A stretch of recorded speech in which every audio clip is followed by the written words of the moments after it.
Well, that's my coffee break over with, and I suppose we better carry on upstream, get through this town and get into the nice and peace and quiet.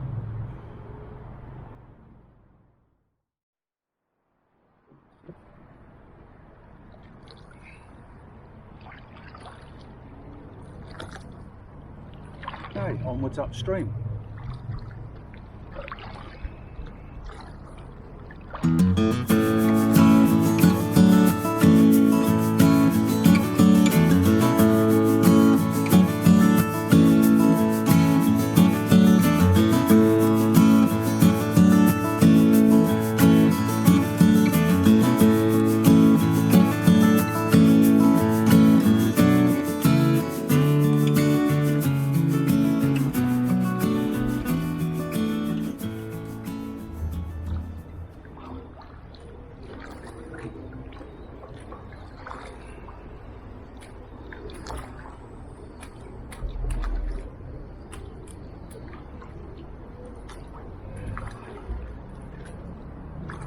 We've got some fishermen on the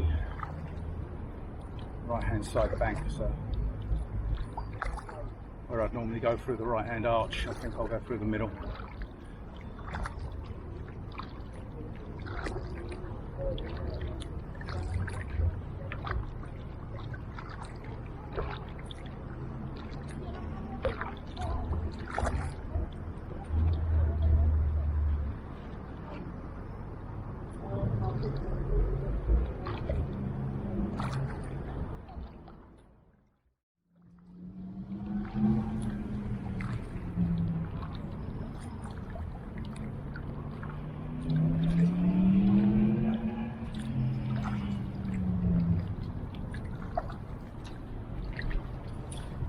We get under the bridge and it's lovely and cool.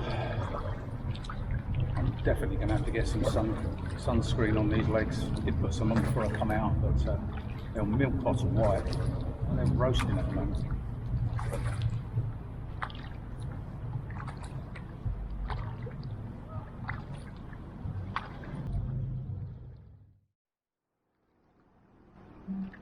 Someone fishing on the bank has got a really long line, but I can't quite work out how far out it is. Going into the river, just have to get a bit nearer, hope for the best. Right, on the right hand side there, there's a marvellous old building. That is the Archbishop's of Canterbury's home from home. That's classed as the East Bank, if you can just see it on the left hand side. That was built in 1400 and added to all the way up to the 14th century, and it was added to all the way up to the 16th century. So basically it was a stopping point from London to Canterbury or Canterbury to London for the archbishops.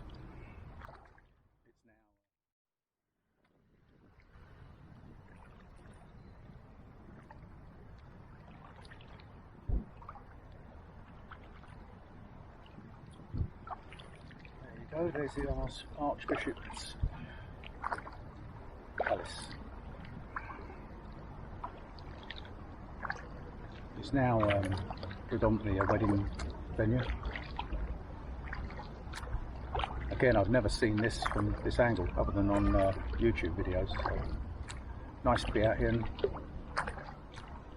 viewing it with my own eyes, so to speak.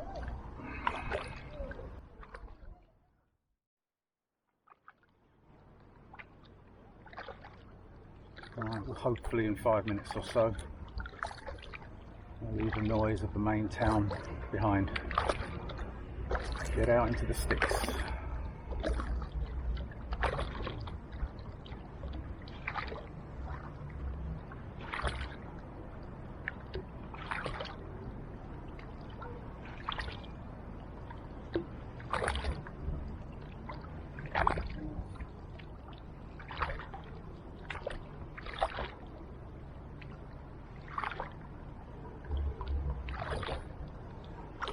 It's amazing, you just come in through the town and all of a sudden it just goes from incredibly noisy to just a dull noise in the background.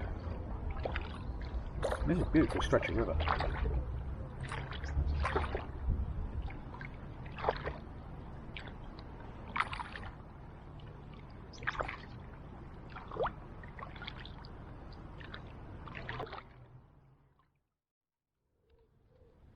I'm going to show you some of the houses on the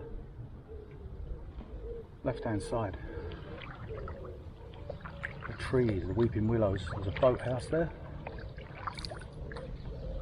obviously in disrepair, but it's there. Things you see from the river, you don't see from the road.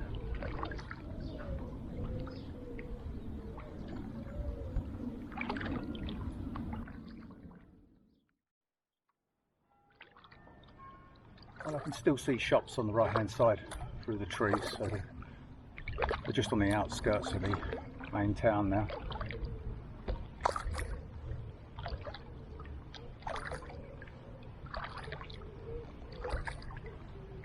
No traffic on the river. Fantastic. And then again, it is still early. I'm not sure what time it is, but I should imagine it's around about 8:45, 9 AM. I'm sure it'll pick up later.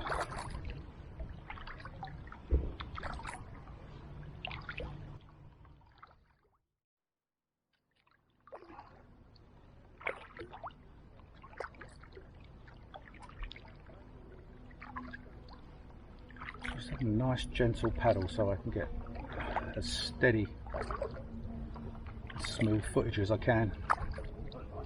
It's absolutely beautiful on this left bank. On the right bank there's still shops and blocks of modern flats through the trees. A different world, left to right.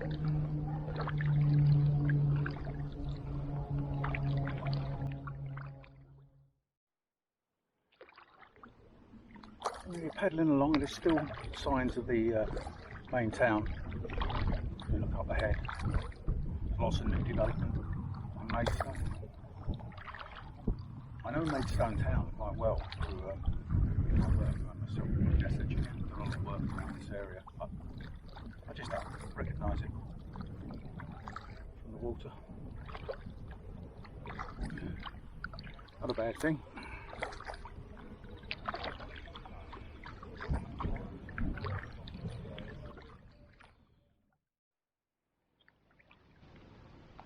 Well, the wind forecast for today was between 3 miles an hour and 11, and I can tell you at times it's definitely more than 11. It's actually quite strange. It's obviously the river's winding round, so you know, 1 minute you've got the wind in your back and the next minute you've got the wind in your face, but it's coming from everywhere. It's hitting me sort of from the left hand side and I'm having to correct, and then it's changing sort of instantly and hitting me from the right hand side. Absolutely all over the place. It's all a learning curve. Don't trust the wind forecast.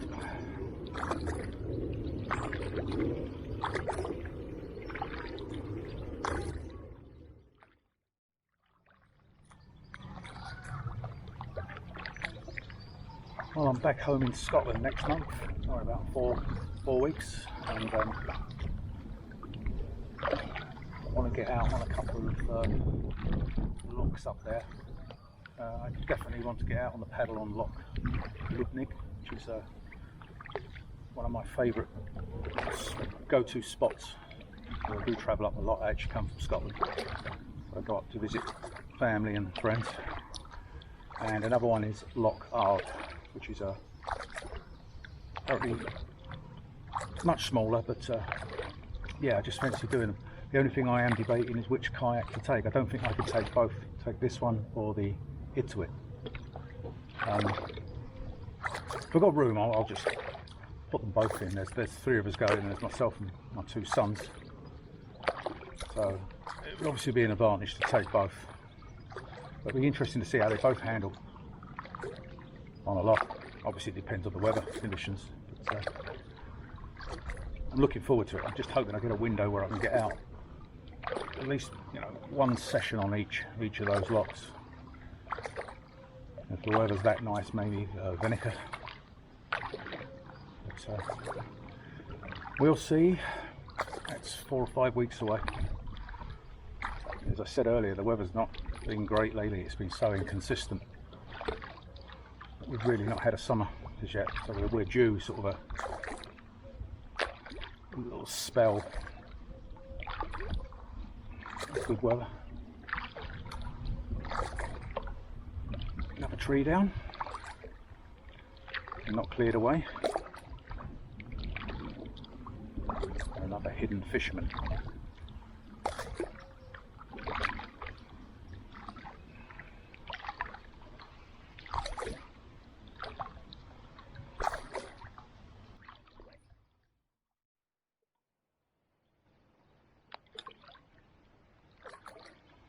Well, off camera I nearly run through a fisherman's line there. The thing is, you're coming along and half the time you just can't see them. They just appear, and then you've got to try and work out how, you know, far out they've cast. Fortunately, his line was quite close into the bank.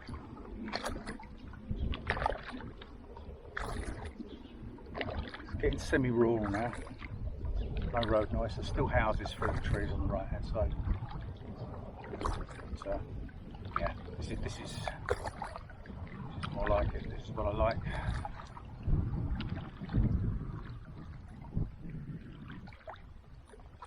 Yeah, it's quite a strong wind.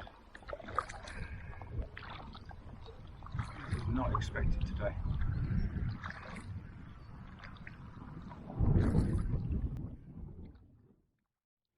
Oh, now the wind's dropped. As you can see, we're like a mill pond again.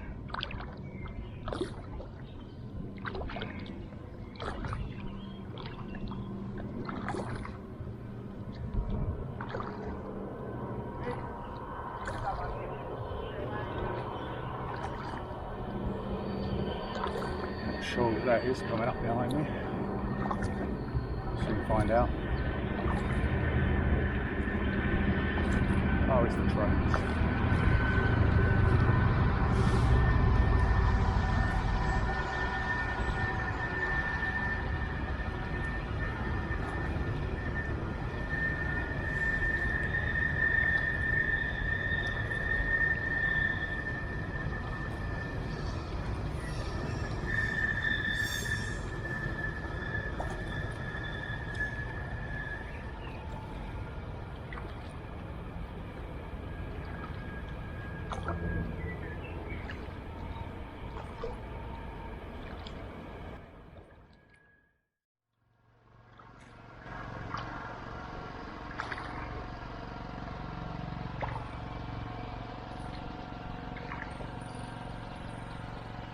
Chap running a generator on the bank there.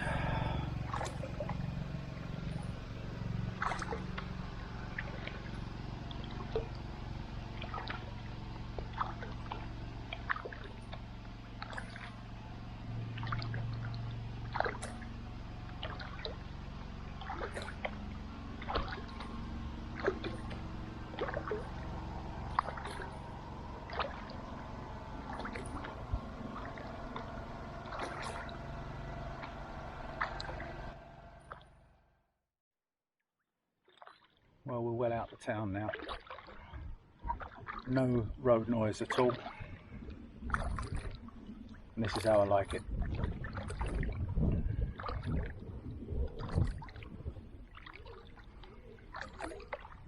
Let's just stop paddling and listen.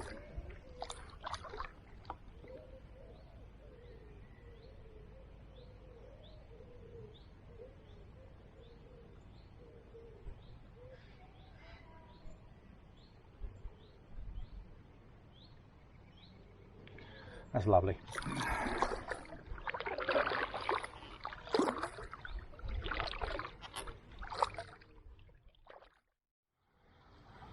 Hi. Hello there.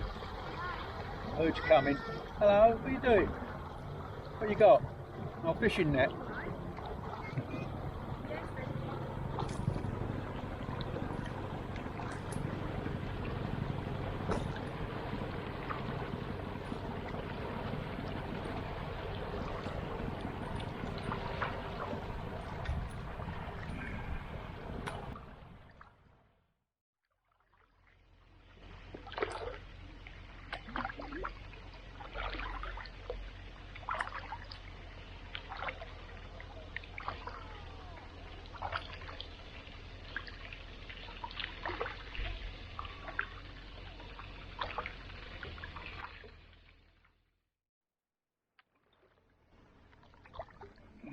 Well, as you can see, it's slowly getting busier on the river.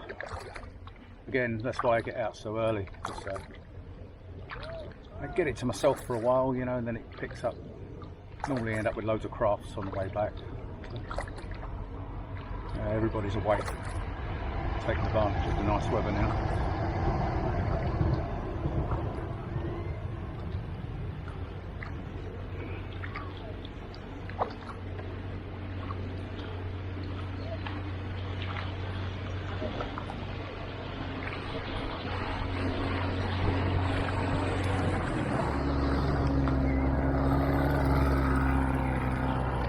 Sure what happens with 5 knots.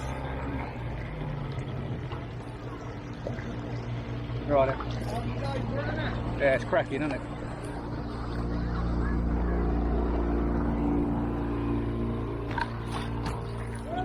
Ride these out. I actually got an apology for that, which is I suppose better than nothing. The speed limit on here is 5 knots, and generally speaking, boaters slow down even more for you. It's, you know, they're really conscious of what they can do to you, and it's much appreciated, obviously, if they do slow down. And they can open up a bit once they're past you, but not everybody, obviously.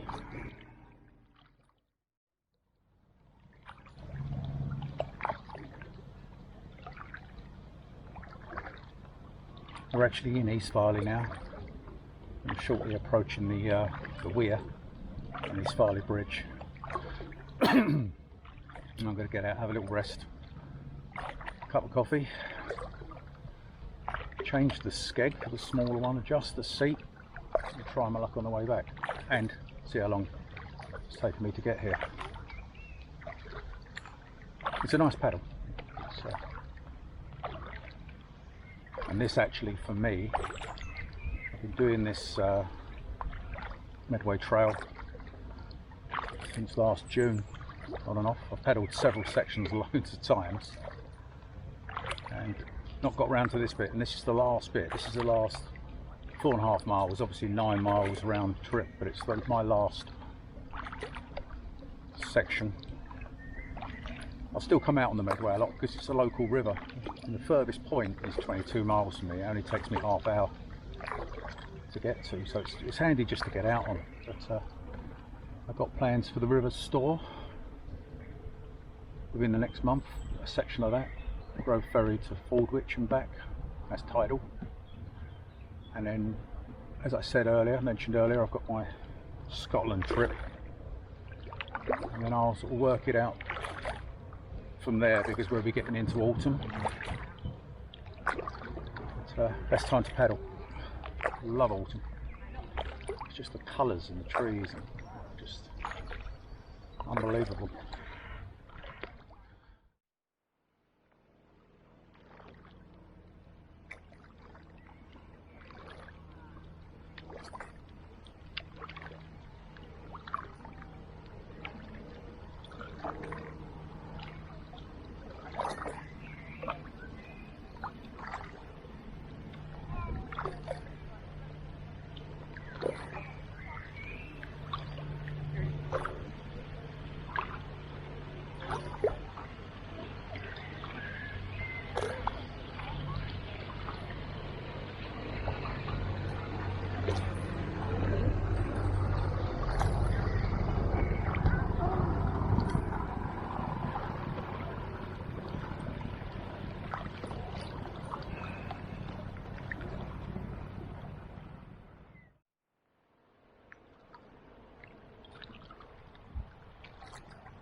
sure I can get out, as they've decided to inflate all their boards on the platform.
Well, we've finally completed the Medway canoe trail with this last section going from Allington Lock to East Farleigh. A couple of schoolboy errors on this outing, being it's the only second time I've paddled my drop stitch kayak solo. Seat position too far forward, so I put that back and I've counterbalanced it by moving all the dry bags with clothing, spares, the stuff I don't need to hand, to the front. I fitted the 9-inch skeg, came supplied with the kayak. Great for going in a straight line, just it's so difficult to manoeuvre with that skeg on, so I put my other one, my 3.5-inch skeg, back on the trip back, so I'm hoping that will alleviate the problem on the way back. Other than that, oh yes, I brought 3 batteries for my DJI Osmo Action Cam, and I thought, yes, that's it, I'll bring a power bank and a lead so that I can recharge the batteries. And I brought the wrong lead. The problem nowadays is you've got the C type, you've got the D type, and so I'm on my 3rd battery, so there won't be much filming on the way back, but it was all about really 4.5 from Allington down. Okay, so right, I can finish my coffee and then put in again and paddle back to Allington.